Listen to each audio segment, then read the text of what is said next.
You fed your starter. How did it go? Do you see bubbles? Big ones, small ones, both? Did it rise at all? Did it double? If it doubled, how long did that take? I want you to start asking these questions every single time you check on your starter. Not because there's a right and wrong answer right now, but because that's how you learn about your starter and your environment. This will tell us any possible adjustments or tweaks that can be made to improve the process. Basically, you watch it, you notice, you start to understand what it's telling you. That's one of the most important things about bread baking. In this video, I'm going to show you exactly what to watch for over the next few days, when to feed it, and then by the end of this video, I will demonstrate how to feed your starter. Here's something most people don't tell you when they hand you a starter.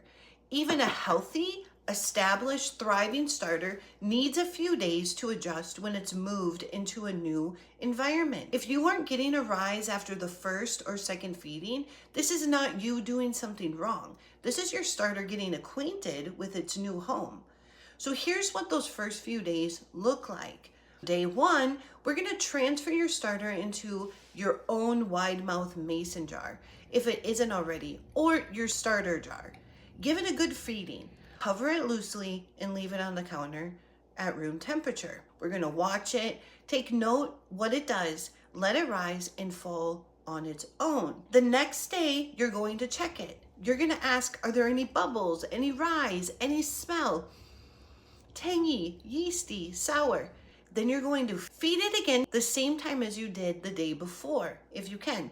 But don't stress out about the exact timing.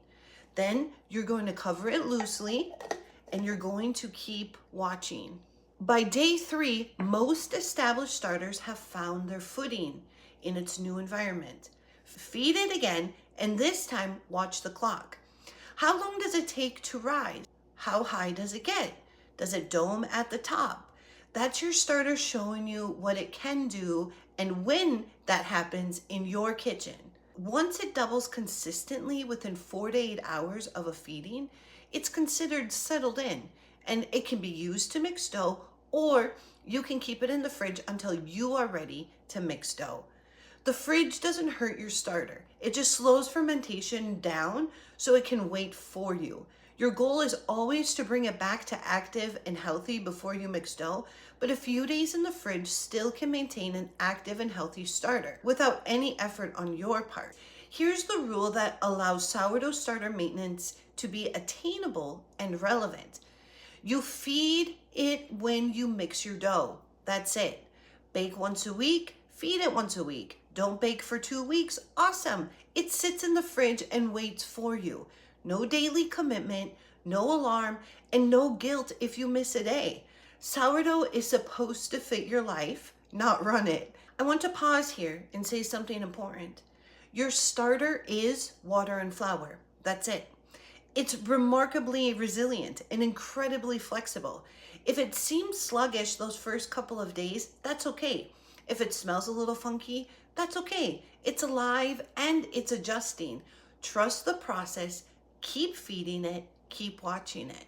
There's one feeding question that comes up once your starter is established and you're ready to actually bake. And that is, when do I feed my starter? Short answer, when it needs it. Some say feed it the day before you mix your dough. So you pull it out of the fridge the night before, feed it, let it peak overnight, and mix your dough in the morning with a fully active starter at its peak.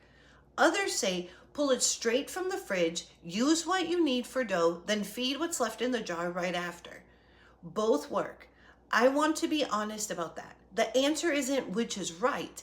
It's which fits your schedule and how well you know your starter. As you get more familiar with your starter, you'll develop your own rhythm.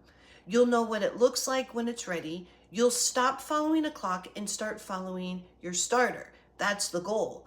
I recommend feeding it the night before until you're familiar with what a starter can do, but it isn't law.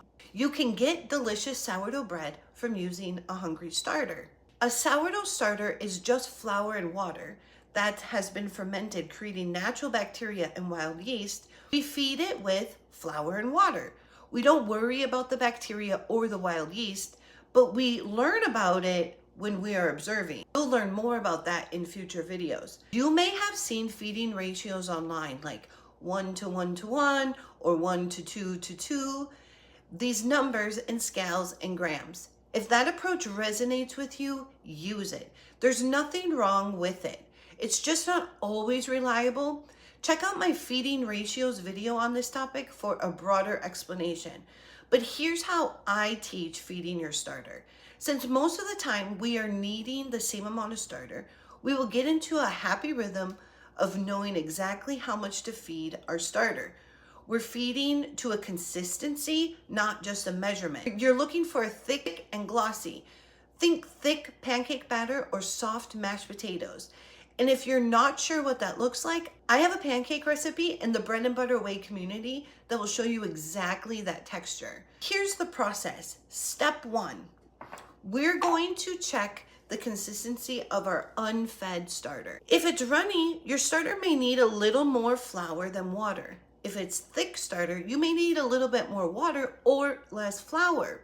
You're not following a ratio, you're reading what your starter needs. The next thing I'm gonna do is I'm going to check how much starter I have. Starters can double, most of the time they double, but sometimes triple after a feeding. So I'm gonna place my rubber band no higher than 1/3 of my jar. This is where we're gonna start. So keeping that in mind, I always need to feed my starter at least its volume. We're gonna feed it up to the 1/3 of the jar. Before you add anything, you should always ask these 2 questions. Is there room in the jar for this to double after it's fed? And how much flour will I need?